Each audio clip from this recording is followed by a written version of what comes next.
So I wanted to do a little imaging review for Ripley.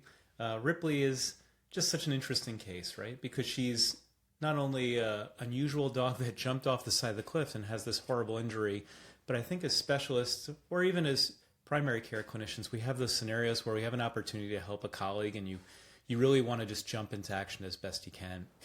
And so this is a lateral radiograph of her lumbar spine.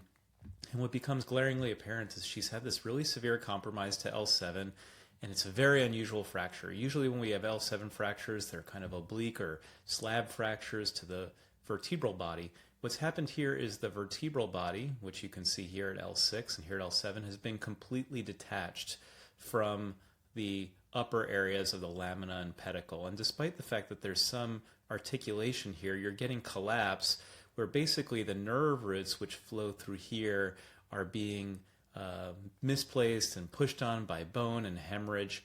And perhaps most importantly, how do we put this guy back together given that she has lost the strut, which is the main piece that separates these two vertebrae and prevents them from collapsing on each other?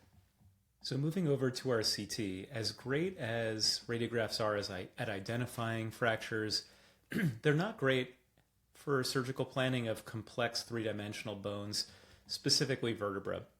And so we perform a CT. So this is a volume rendering of a CT where basically we've taken the CAT scan and put it into a 3D space. And then our surgical challenges become really apparent. Normally, what we expect is that if we can realign vertebra with each other, they're just going to kind of fall into place. But there's a couple challenges here. You can see that when we look at the facets at L6-7, they're aligned, but when we look at the facets at L7-S1, they're malaligned. So there's been a subluxation between the 7th lumbar vertebra and the tailbone. But what's more frankly wild is that I've never seen a fracture like this before where the entire vertebral body becomes detached from the lamina and pedicle. And then the question becomes, how do we move this around? Because living underneath it is going to be the aorta and vena cava. There's limited access to pull it up and reattach it to this piece.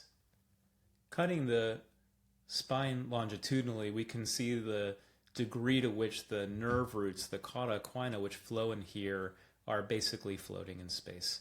And I think the most important thing to note about Ripley is going into it, despite the fact that she had dramatic pain, probably from the nerve roots being pinched as they exit through the foramina, her function remained intact, which was an important part.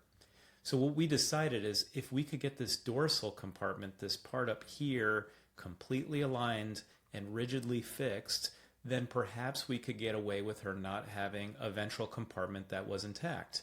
Now, usually we rely on this biomechanically, but with the modern implants being so strong, the hope was that if we could grab a piece of L6 dorsally, grab a piece of the sacrum dorsally, and then buttress it or bridge it with this very strong polyaxial screw and rod system, perhaps we can get the outcome we're looking for.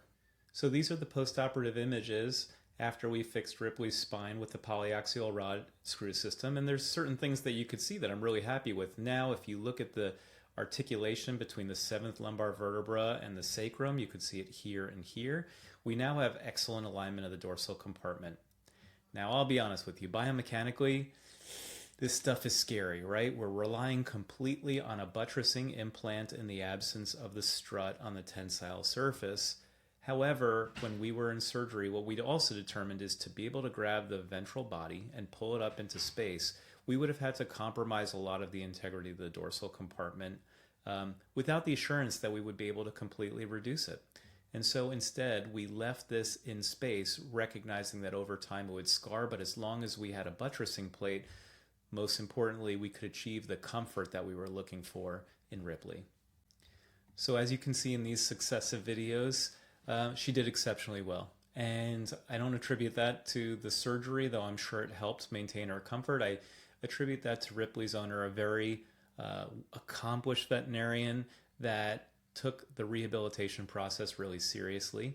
And we went from sling support and helping her walk to watching her do things that I didn't know would ever be possible.